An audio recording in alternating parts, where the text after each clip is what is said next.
ओवैसी ने बिहार में वो शुरू कर दिया जो लालू यादव का सपना तोड़ देगा क्या, आज इसकी भी बात होगी।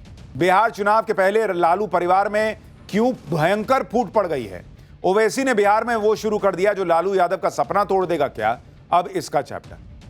बिहार की पॉलिटिक्स में इस वक्त जबरदस्त हलचल है। आज राहुल गांधी से लेकर ओवैसी तक सब बिहार में थे। पूरा महागठबंधन लगा हुआ है कि कैसे नरेंद्र मोदी को बिहार में जो है रोका जाए। बिहार की पॉलिटिक्स में इस वक्त जबरदस्त हलचल है। आज राहुल गांधी से लेकर ओवैसी तक सब बिहार में थे।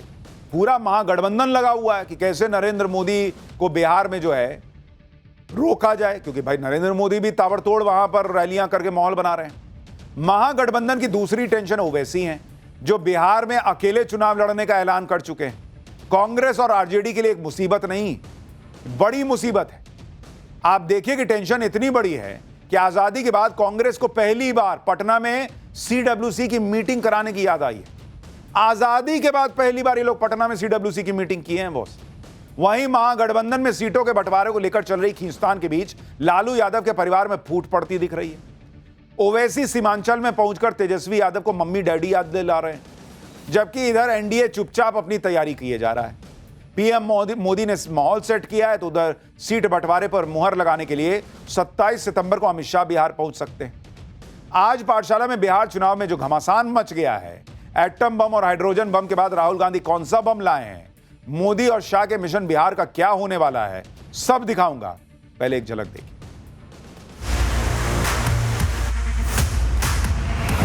वो कांग्रेस वालों, आपको पटना और बिहार की सुध 85 साल के बाद आई। मैंने हाइड्रोजन बम की बात करी है, वो आएगा, ठहर जाइए, वो आ रहा है,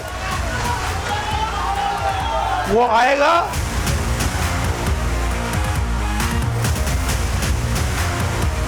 ये सीडब्ल्यूसी नहीं है, ये बीवीसी भारत विरोधी कमेटी है। नीतीश कुमार को भाजपा ने मानसिक रूप से सेवानिवृत्त कर दिया है। भाजपा अब उन्हें बोझ मानने लगी है। चेहरे आपके सामने हैं, सबको सब पता है, सबको सब उत्तर मालूम है, फिर भी आप बार बार सवाल पूछते हैं। लोग कह रहे हैं भाई 2005 से 25 बहुत हुए नीतीश। तो चुनाव के बाद तुम ये नहीं कहना कि मम्मी डैडी मेरा बैट और बॉल लेकर कोई भाग गया।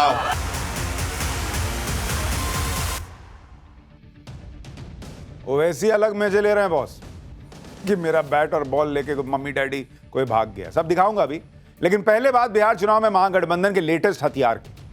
जब राहुल गांधी के एटम बम और हाइड्रोजन बम फूस हो गए, जिस वोट चोरी के मुद्दे का माहौल बनाने के लिए राहुल और तेजस्वी ने पूरी यात्रा निकाल दी, अब उस वोट चोरी के मुद्दे की हवा निकलती दिखी, तो अब महागठबंधन बिहार चुनाव में नया मुद्दा लेकर आ गया।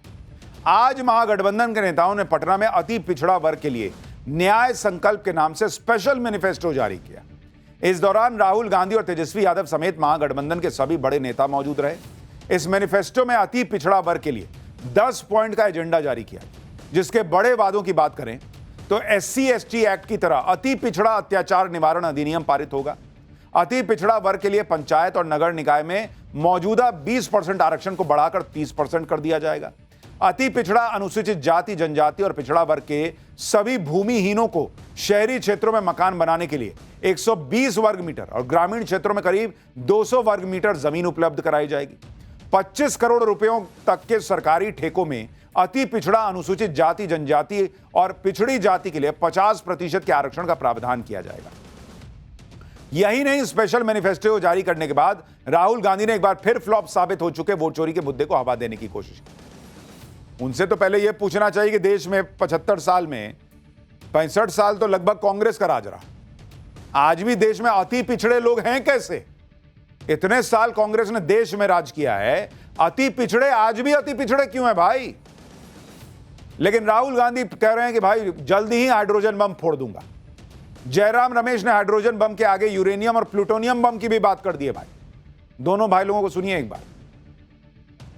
मैंने हाइड्रोजन बम की बात करी है, वो आएगा, ठहर जाइए, वो आ रहा है, वो आएगा। और फिर आपको बीजेपी की जो सच्चाई है, जो इन्होंने पूरे देश में किया है, बिहार में करने की कोशिश कर रहे थे और बिहार के युवा ने इनको रोक दिया है।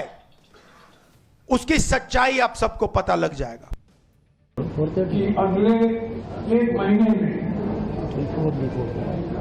मिनी हाइड्रोजन बम, यूरेनियम बम, प्लूटोनियम बम, अलग अलग बम फोड़ने वाले हैं अलग अलग जगहों में। ये शुरुआत है। कर्नाटक के महादेवपुरा और आनंद से जुड़े हुए जो खुलासे हुए हैं, ये एक शुरुआत है। अब बताइए, एक तरफ राहुल गांधी कह रहे हैं कि हम हाइड्रोजन बम ला रहे हैं, जयराम रमेश कह रहे हैं कि छोटा छोटा हाइड्रोजन बम, यूरेनियम बम, छोटा प्लूटोनियम बम, सब छोटा छोटा आएगा। लीजिए, उधर वो बड़ा बड़ा कह रहे हैं, छोटा छोटा कह रहे हैं। बीजेपी ने राहुल गांधी के बयान पर सवाल उठा दिए, बम फोड़ने की धमकी को युवाओं को भड़काने की कोशिश बता दिया। बीजेपी आरोप लगा रही है कि राहुल गांधी के यह बयान पीएम मोदी को सीधी टक्कर में नहीं हरा पाने की हताशा है, लेकिन देश के युवा उनके बहकावे में नहीं आने वाले। बीजेपी नेता संबित पात्रा को सुनिए, फिर आपको बताऊंगा पटना में कांग्रेस की CWC पर क्या सवाल उठ गए। तो इस प्रकार से जो भड़काने वाले बयान आप राहुल गांधी दे रहे हैं, कभी हाइड्रोजन बम और आज यूरेनियम बम भी जुड़ गया है, मुझे लगता है इस प्रकार के बयानों से उन्हें बचना चाहिए। और कोशिश चाहे कितनी भी कर ले, नेपो किड्स ही रहेंगे। कोई भी जनरेशन उन्हें पसंद नहीं करेगा। अब यह भी देखिए कि कांग्रेस के लिए चुनौती सिर्फ पीएम मोदी से निपटना नहीं, कांग्रेस की एक चुनौती बिहार चुनाव में सम्मानजनक सीटें हासिल करने की भी है, जिसके लिए पहले राहुल गांधी ने यात्रा निकाली। जब उनसे बात नहीं बनती दिखी तो आजादी के बाद पहली बार करीब 85 साल बाद कांग्रेस को पटना में CWC यानी कांग्रेस वर्किंग कमेटी की बैठक कराने की याद आई। इस बैठक में कांग्रेस अध्यक्ष मल्लिकार्जुन खड़गे और राहुल गांधी समेत कांग्रेस के तमाम बड़े नेता शामिल हुए। हालांकि सोनिया गांधी और प्रियंका वाड्रा बैठक में नहीं पहुंचे। इस बैठक में भी वोट चोरी के मुद्दे पर कई प्रस्ताव पास हुए और मल्लिकार्जुन खड़गे ने तो दावा कर दिया कि बिहार में चुनाव से पहले बीजेपी सीएम नीतीश कुमार को बोझ मानने लगी है। एक बार खड़गे साहब को सुनिए। एनडीए गठबंधन में आंतरिक कला अब खुलकर सामने है। नीतीश कुमार को भाजपा ने मानसिक रूप से सेवानिवृत्त कर दिया है। भाजपा अब उन्हें बोझ मानने लगी है। बीजेपी पटना में CWC की बैठक पर कांग्रेस को निशाने पे ले रही है, इसे राजनीतिक फायदा लेने की कोशिश बता रही है। सुनिए रविशंकर प्रसाद। वो कांग्रेस वालों, आपको पटना और बिहार की सुध 85 साल के बाद आई, तो मैंने भी जानने की कोशिश की कि बिहार में एकाएक रुचि क्यों हो गई। तो अभी जो ये मतदान तथाकथित त्रुटियों को लेकर जो इनकी यात्रा थी, उसमें राहुल गांधी ड्राइविंग सीट पर थे, याद है ना आपको, तेजस्वी पीछे थे। तो लगा कि यहाँ वर्किंग कमेटी करके ड्राइविंग सीट लिया जाए, कुछ और टिकट लिया जाए।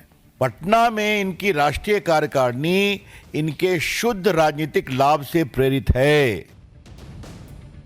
कांग्रेस और महागठबंधन में बिहार विधानसभा चुनाव को लेकर जो हड़कंप मचा है, उसकी वजह भी साफ है। भाई, पहले पीएम मोदी के ताबड़तोड़ दौरे हो गए, फिर बीजेपी ने पीएम मोदी को मां की गाली के मुद्दे को कांग्रेस और आरजेडी के खिलाफ बड़ा मुद्दा बना दिया। अब रही सही कसर पूरी करने के लिए पीएम मोदी एक बार फिर बिहार जाने का प्लान बना चुके हैं। सूत्रों के मुताबिक 29 सितंबर को पीएम मोदी फिर बिहार जा सकते हैं। इस दौरे में पीएम मोदी पटना में मेट्रो की सौगात दे सकते हैं।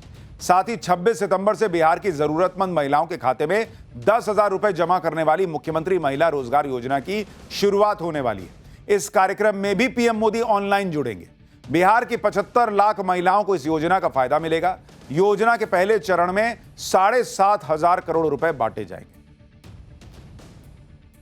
बताइए, एक वक्त यह था कि कहा जाता था कि केजरीवाल फ्री में क्यों पैसा देने की बात करते हैं। अब हर जगह पैसा बंटने लगा है कि महिलाओं के अकाउंट में पैसा जाएगा। उधर बिहार विधानसभा चुनाव में एआईएमआईएम प्रमुख असदुद्दीन ओवैसी भी महागठबंधन की टेंशन बढ़ाने के लिए एंट्री कर चुके हैं। ओवैसी ने आज किशनगंज से सीमांचल न्याय यात्रा की शुरुआत की। इस दौरान उन्होंने तेजस्वी यादव और लालू यादव को निशाने पर लिया। ओवैसी ने कहा कि उन्होंने बार बार महागठबंधन में शामिल होने के लिए चिट्ठी लिखी, लेकिन तेजस्वी यादव और लालू यादव ने कोई जवाब नहीं दिया, जबकि एआईएमआईएम ने गठबंधन में सिर्फ 6 सीटें मांगी थी।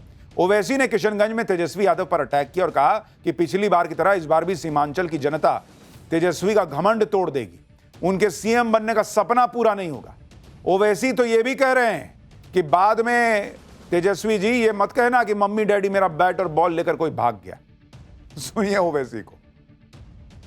और जो लोग हम पर इल्जाम लगाते, ये इल्जाम सरासर झूठा है कि मजलिस के खड़े होने से वोट डिवाइड हो जाती हैं।